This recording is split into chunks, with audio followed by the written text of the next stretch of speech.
各位同學，你哋有冇聽過呢一首樂曲呢？呢一首樂曲係莫扎特嘅其中一首名曲《土耳其進行曲》。今日我要介紹嘅圖書就係同莫扎特呢一位非常出色嘅音樂家有關嘅有聲書，書名叫做《帕可好愛莫扎特》。莫扎特係一位奧地利作曲家，佢喺1756年出世。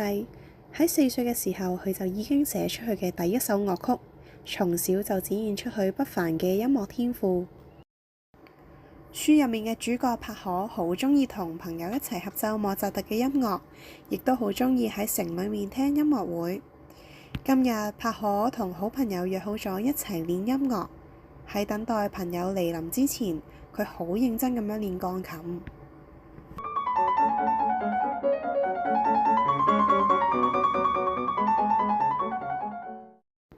帕可嘅朋友嚟到啦，佢哋兩個人一齊合奏莫扎特嘅樂曲，感覺真係好好聽啊！小提琴同埋鋼琴配合得又和諧又柔軟。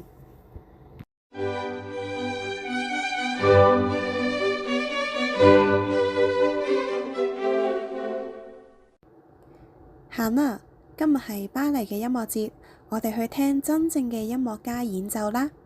帕可好興奮咁樣同佢嘅朋友仔講，兩個人興奮到竟然喺扶手度滑落嚟街道啊！街道上面到處都有美妙嘅音樂表演，喺路上佢哋聽到小小音樂家彈緊鋼琴。你有冇聽過呢首歌啊？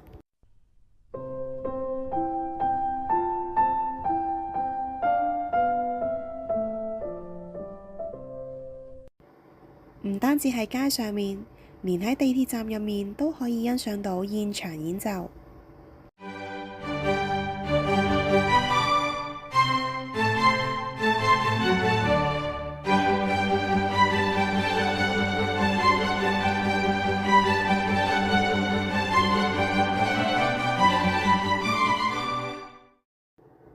你睇下嗰度，有人表演嘅時候扮埋莫扎特嗰個年代個樣添啊！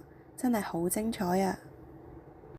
除咗鋼琴同埋小提琴，帕可同埋佢嘅朋友仲發現咗豎琴同埋長笛嘅聲音，輕輕柔柔咁樣，好好聽啊！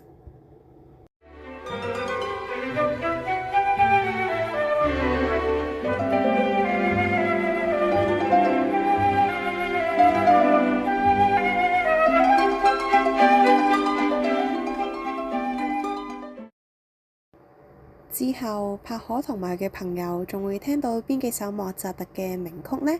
有興趣嘅同學就快啲去圖書館借《帕可好愛莫扎特》呢一本書，聽下入邊嘅歌曲啦！